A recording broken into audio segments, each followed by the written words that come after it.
through burning out over and over again through the last couple of years, and then figuring out like, how do I prevent this in the future? What do I need? True sign of a leader, they can extract themselves for minutes, hours, days, sometimes months, and still have everything go well. A company never shuts down because a founder took a day off, but they shut down all the time because founders burn out. Too many salespeople fail because they're trying to sell something. I'm like, why are you trying to sell? You don't even know if they're going to buy.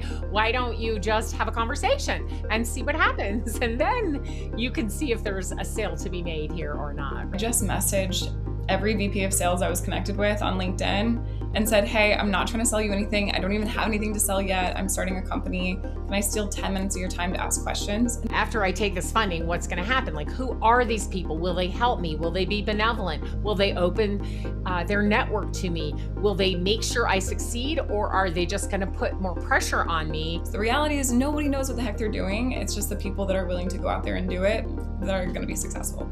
Hi, I'm Alice Hyman, the host of Sales Talk for CEOs. I have this podcast because I want to share the stories of female founders who are building incredible companies while juggling family, health, finding funding, and of course, revenue growth. It's so important to me to share these stories, and I really want you to help me.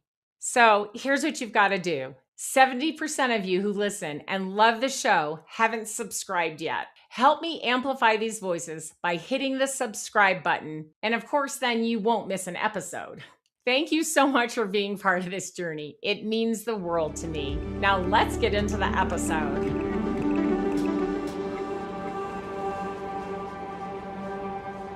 Welcome to Sales Talk for CEOs. Today, Lauren Goodell is on with me, and she is from Zinnia, and I'm so excited to share her journey with you. Welcome, Lauren. Thank you so much for having me, Alice. It's so good to see you. Very good to see you too. Just loved all the conversations we've had and getting to know you a little bit over this time. So I want you to just start, say a little bit about Zinnia and what your company does now, and then we're going to rewind and get the whole story. Yeah, so Zinnia is an AE co-pilot. So we help sellers be a little bit more human using AI, better understanding who's on the other end of the line, how to cater a conversation to them, and make sure that everything is not this mass automation. And does that work wherever they are inside of their CRM or on, the internet looking around? Where does it work for them? Yes, we plug into HubSpot and Salesforce, and then we also have a Google Chrome extension. So we try to meet reps where they are and give them the information that they need. All right. So how on earth did you get the idea for this business, and where did it all start? Yeah. So I like to say that I'm a recovering corporate employee. So I spent about 7 years between Microsoft and then Salesforce in a myriad of sales roles. Enterprise sales, I ended up focusing on helping nonprofits with technology, all sorts of different things. But the thing that made me really successful in my career was always focusing more on the person on the other end of the line versus the company or the products or services that I was selling.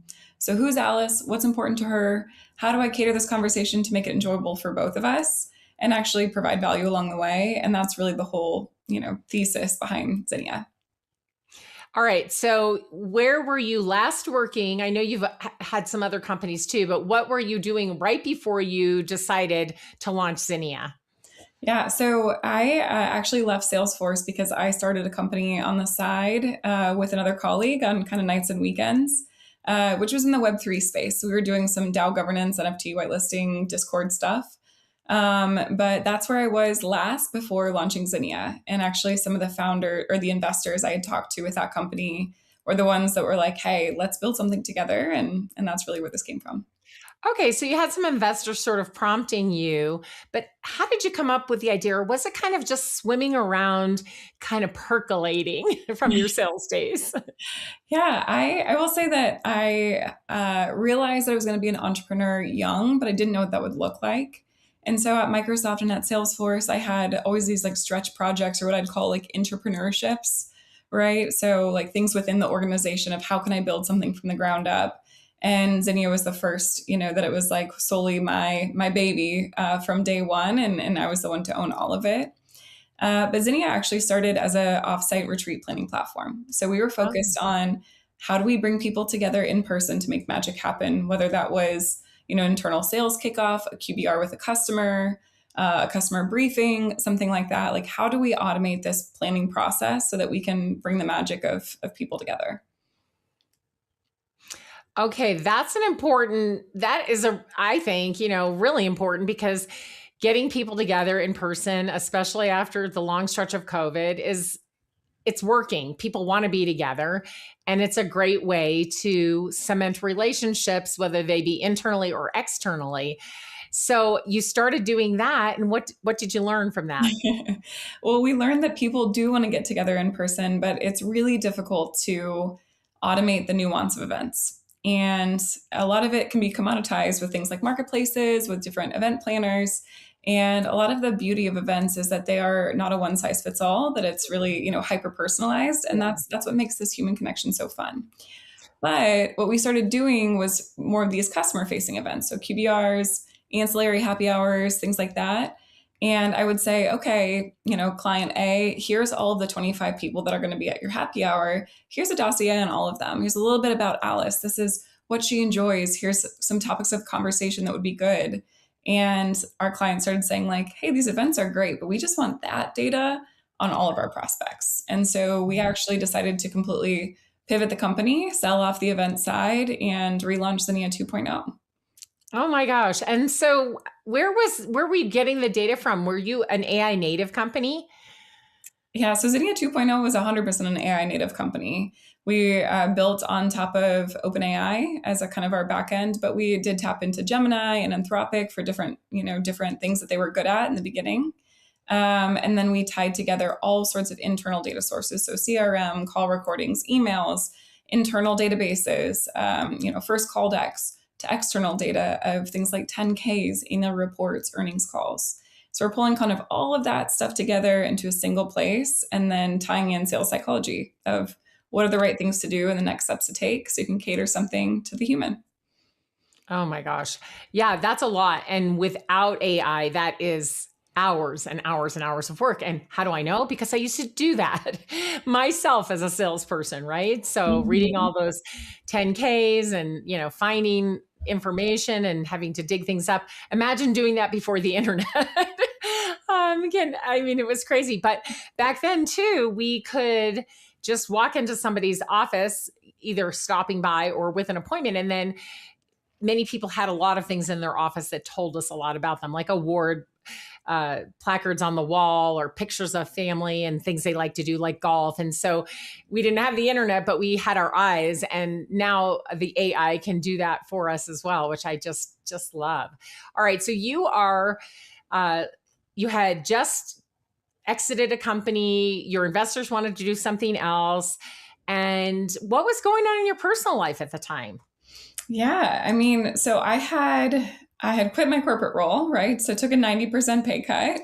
So And also, by the way, you were no slouch while you were at corporate. You already mentioned you had been doing extra projects and stuff, but we know that being an entrepreneur is not for the faint of heart.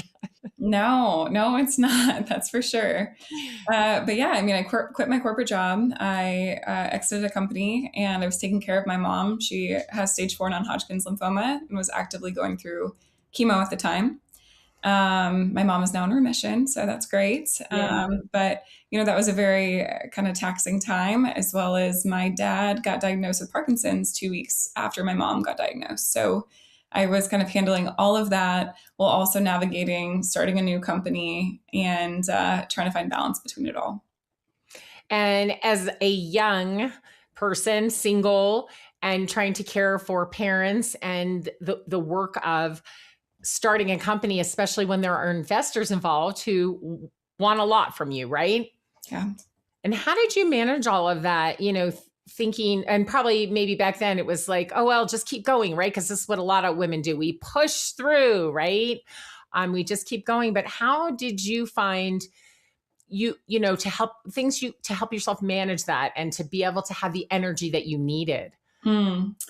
So I think this is a complicated one. This is a super complicated one. You and I have had some of these conversations, but I also have an autoimmune disorder. So I have chronic illness and was managing my own health with my parents' health and my parents' caretaking and traveling back and forth to Atlanta where my investors work. They asked me to be kind of on site in their office often.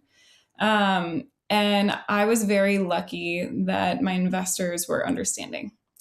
And, I think, especially as females, a big part of us wants to put on a strong front to say, like, I'm unwavering. I am solid. Nothing can, break me. Nothing can change me.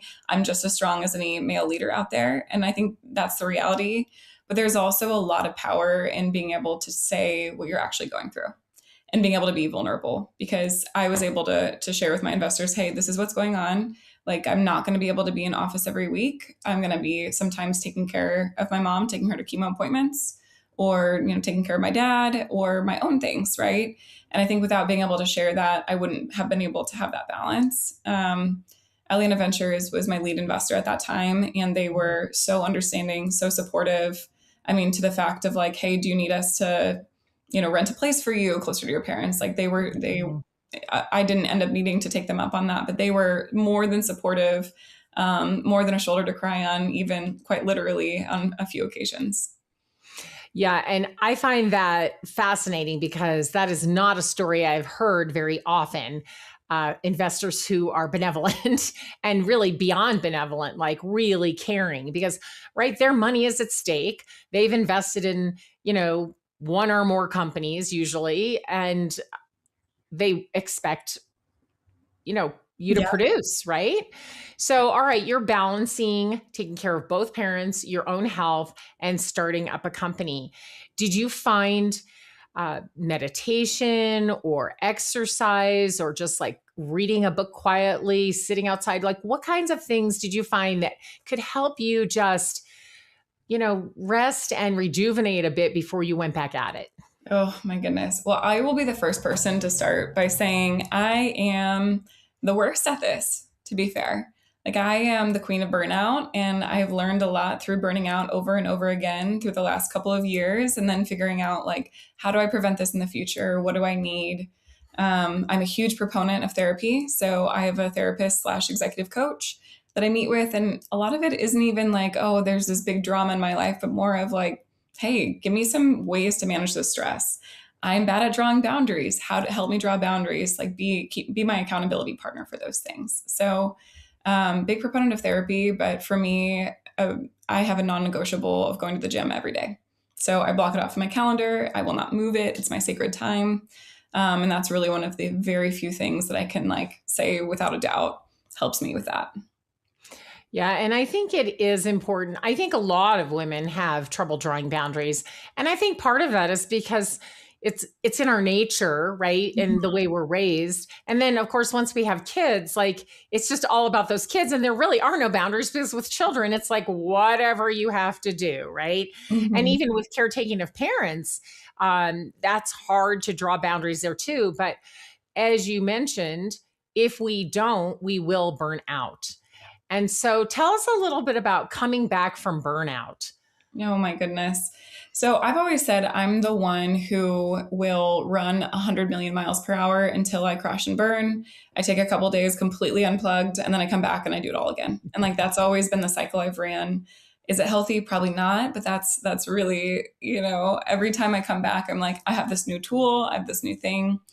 And a big part of it is putting parameters into place beforehand. So like telling my team, asking them to keep me accountable. Hey, every day between 5 and 6:30, I'm going to be at the gym. Like, don't bug me. Don't book things over that. Don't book travel over that. Like, that is my time. Or like, hey, on this weekend, I'm going to be having family in town. So please don't reach out to me until Monday. So just like putting those boundaries into place has been one of the most important things. Now, that doesn't sound real hard. However, I know that a lot of people have trouble communicating their own needs, especially women, right? So to say to someone, no, I cannot give up my gym time, find another time. Some people have trouble saying that, right? So I'm really, happy to hear that you're protecting that time. And yes, family is in town, and I'm not going to answer your Slack, your email, your text.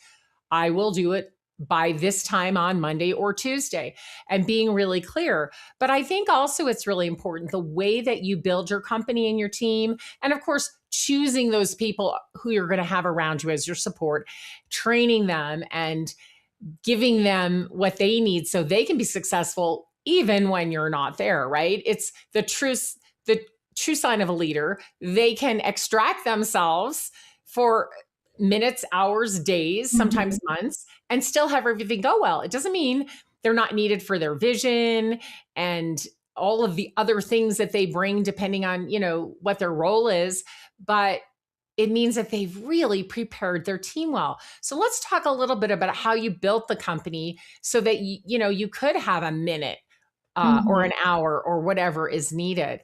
So when you very first started, did you have a co-founder? When I first started, I did not have a co-founder. So until we pivoted into Zinnia 2.0 and I did a lot of market research and customer discovery and landed on exactly what we were going to be building, that's when I brought in a technical person who became my co-founder. He's amazing. But no, in the very beginning, it was a solo journey. Wow. And then finding a co-founder is a journey in itself. Tell us a bit about how you did that. I was lucky. One of our investors is Atlanta Ventures, and they've had amazing companies come out of them, like SalesLoft, for example. And Rob Foreman was one of the founders of SalesLoft and became one of our advisors and a personal mentor to me.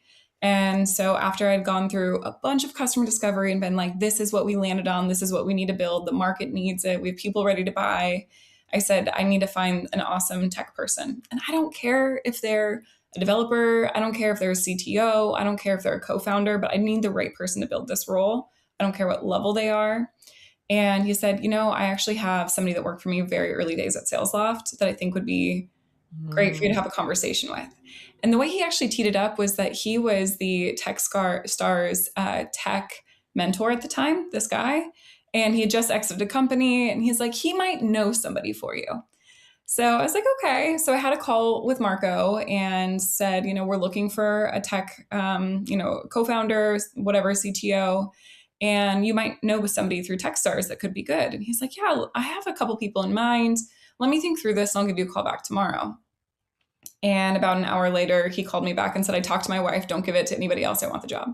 Oh my gosh. And I was like, okay. Amazing. And so he ended up saying, let me work with you for 3 months for free. And let's start building this together. And if at the end of the 3 months you think I'm the right fit, I'll be your co founder. And if not, we can walk away and shake hands. But I want to prove to you, I'm not just a CTO, I'm a co founder. And it was a wonderful 3 months and pretty easy for him to step into that role. Yeah, that sounds sort of like a dream come true in some ways, right? I'm sure it wasn't all Yeah. that easy, but finding someone who's that interested in what you're doing, which is so important in a co-founder, like they have to believe what you believe, right? Especially if you started without them. When you started together, Mhm. you know that you both believe it, but Right. when you're having to add them afterwards. And also, I just want to say, Lauren, that this really speaks to choosing your investors and advisors wisely, right? And I know you've seen it too. Uh, Companies, founders really want to go get funding and they're not really thinking about, okay, after I take this funding, what's going to happen? Like, who are these people? Will they help me? Will they be benevolent? Will they open their network to me? Will they make sure I succeed? Or are they just going to put more pressure on me and make my life very difficult, which you and I have both seen? Now, it sounds like you chose very wisely your investors, and luckily because they had worked with you, so they already knew, they had proof, right, that you could do great things. But then bringing this advisor in and having someone who learned about your company, learned about you, and knew you well enough to recommend someone for you to talk to. So I think this is so critical. It's like you just don't want money. You want humans Oh who my want gosh. you to succeed and who want, to help you in every way that they possibly can. Yes, yes, and yes, 100%. I always say don't take dumb money. And Right. I went through a fundraising journey with my first company, and similar to many people's stories, I talked to over 80 investors before we got our first term sheet. This time around, it was a lot easier because I had those connections previously. They'd gotten to know me over the years, but don't take dumb money. Like a blank check or a check where somebody hands it to you and walks away is not helpful. You can get that anywhere. Having an investor with a network or the expertise or introductions they can make, whatever it may be, is so key to success. Yeah. Yeah, I couldn't agree more because I've seen it both ways. And boy, these investors can make your life a living hell or they can make your world easier. So let's talk about sales, right? My favorite topic.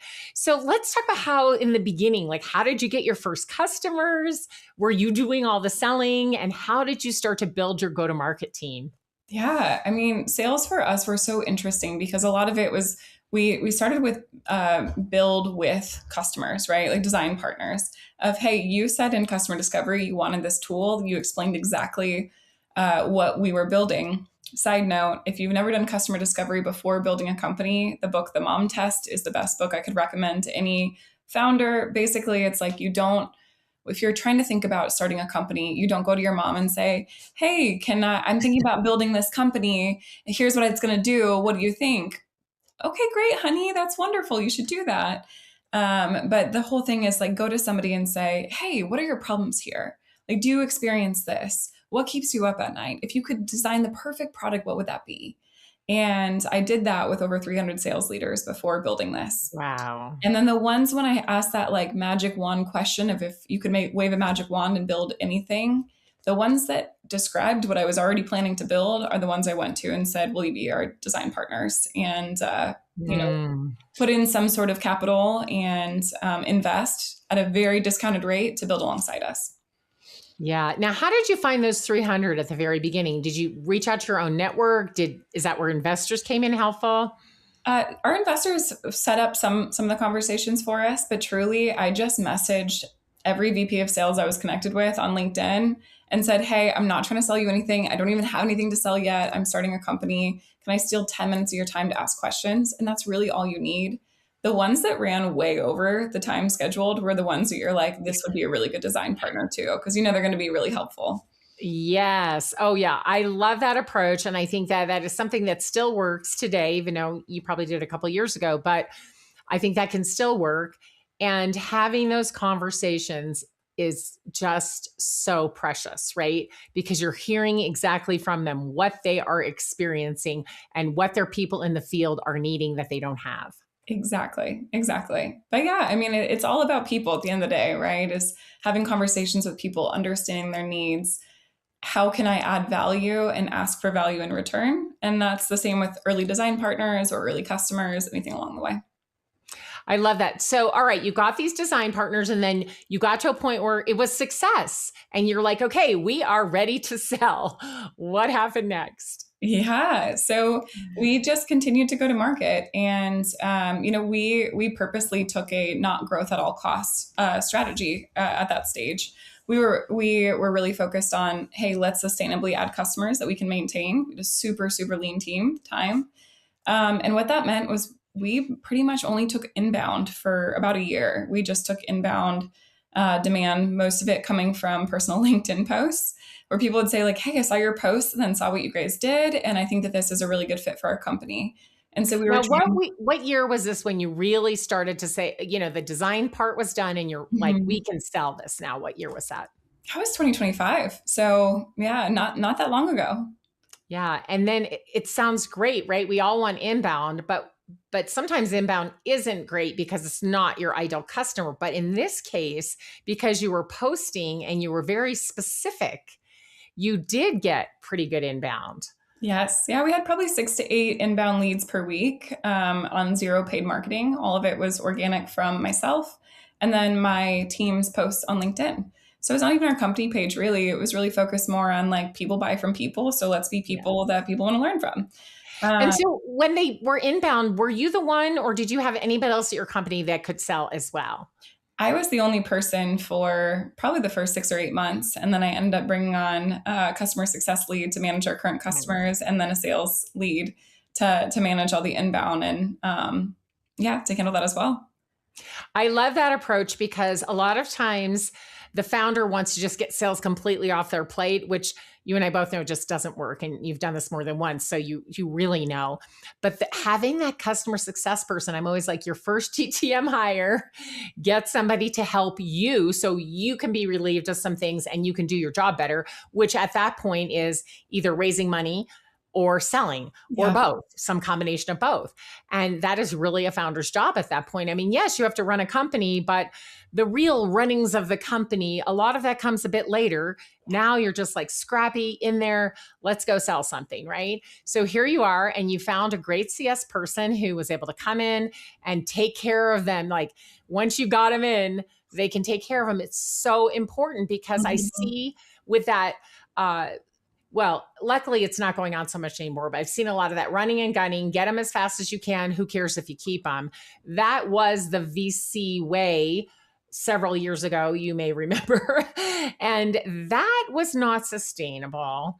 Nor did it really make anybody any money as far as I could see, except for those few rare, companies that did a land grab and then got sold really fast. But Mhm. who knows what happened to those customers after that, right? So just not sustainable in any way. And I like the way you said, like, we just didn't go for it for everything. We said, let's go slowly and do this right and get this inbound going.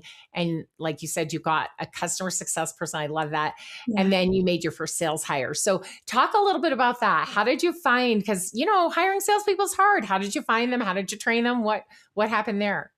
Yeah, I feel like I'm so lucky that my background has been in sales. I've been in the sales industry for over a decade, and I've been very ingrained in the sales and entrepreneurial communities as well. And so through that, it's like you can very quickly tell who's going to be super outgoing and personable and a go-getter just from early conversations. But I actually tagged a fellow founder.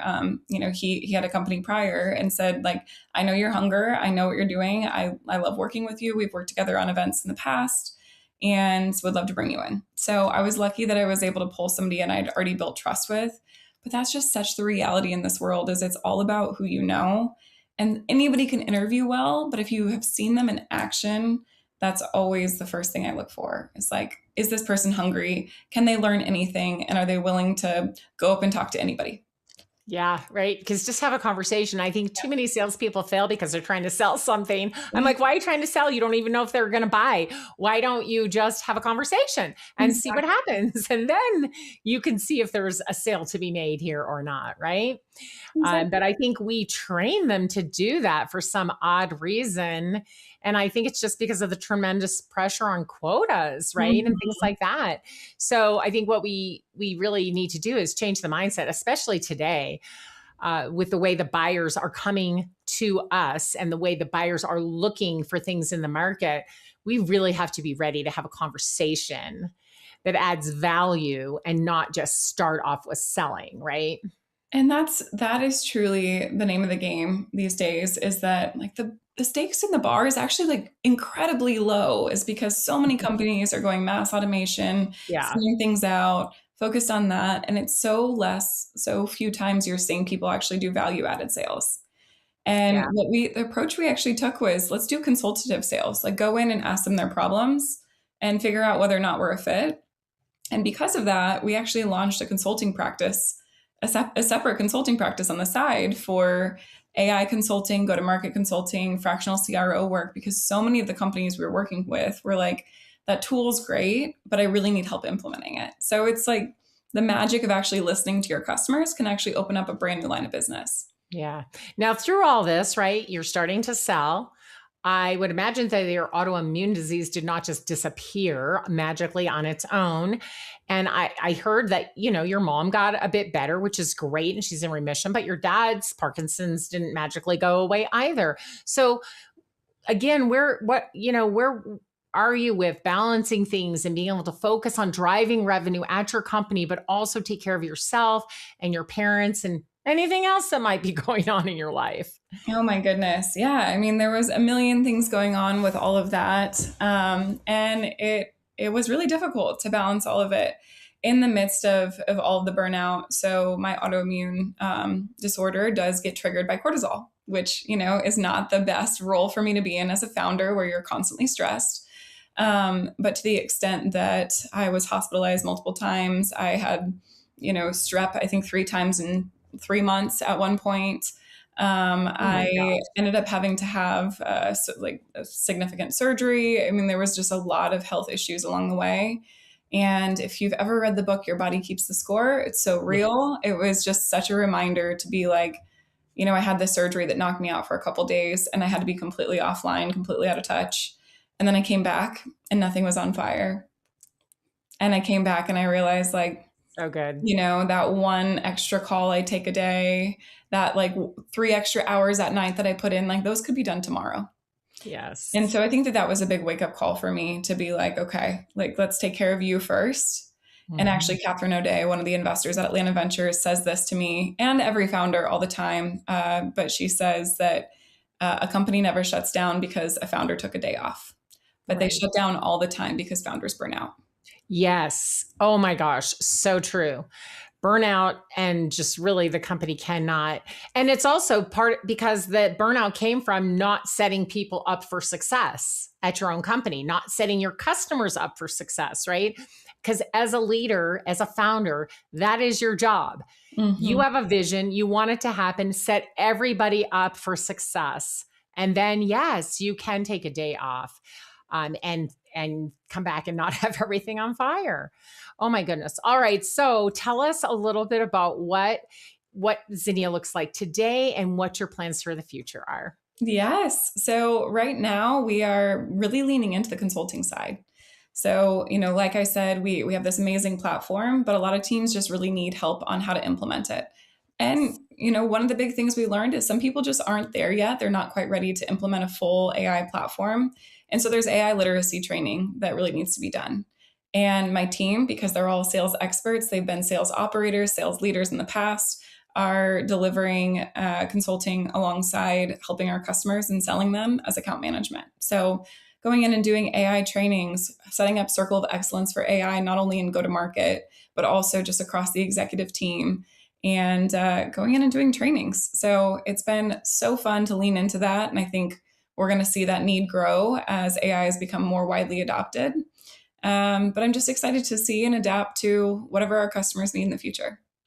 And what does your GTM team look like now? You're still doing some selling. You have at least one salesperson, one customer success, but I'm sure it's grown a little bit.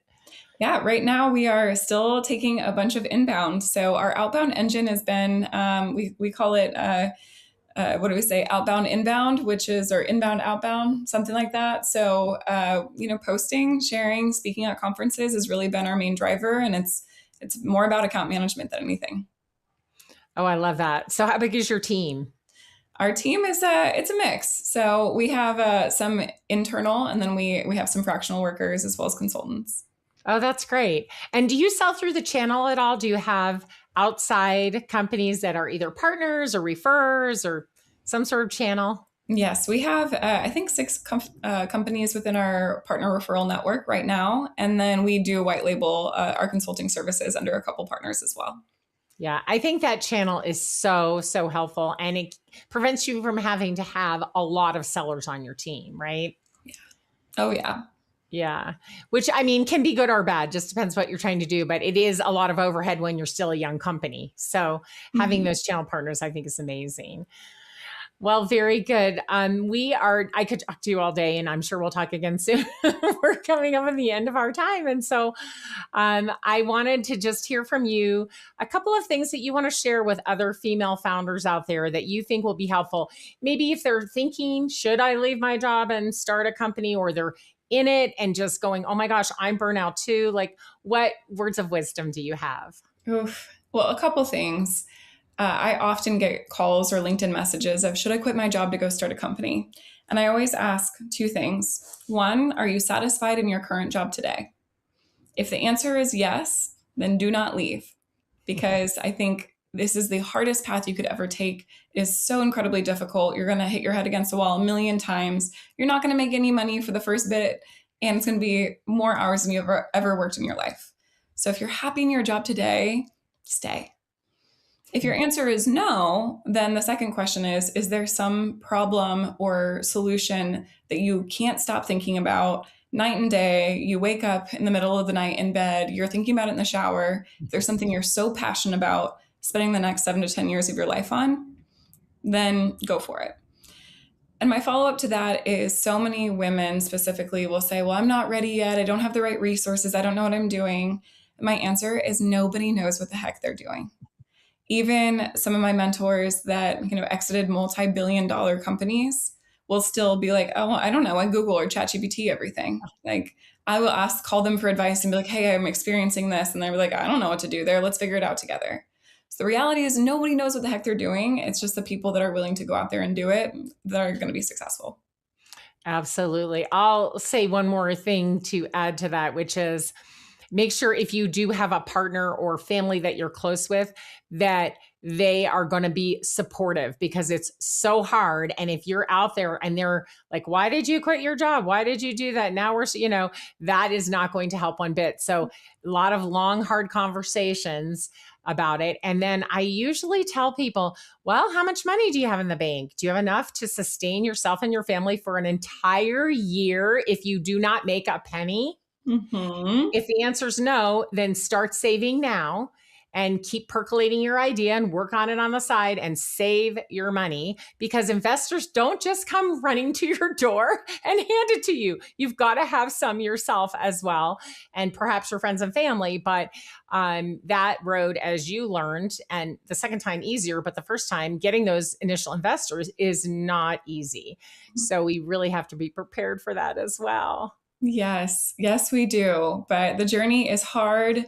If you're in the middle of it and burnt out, keep going, but take a day off first. Yeah, and reach out to people like us, because we'll talk you down off the ledge anytime. I have women that reach out to me from LinkedIn, female founders, on different Slack groups that I'm in. It's like, phone a friend and get yourself reorganized, and let them hear what you're saying, and they can then mirror it back to you and remind you to take a break and tell you it's going to be okay, or maybe tell you it's not going to be okay, but either way, right? Yes, community is the number one most important thing as a founder. Yeah. Well, thank you so much, Lauren, for being with me today. If you enjoyed the show, please like and subscribe, and we'll see you next week.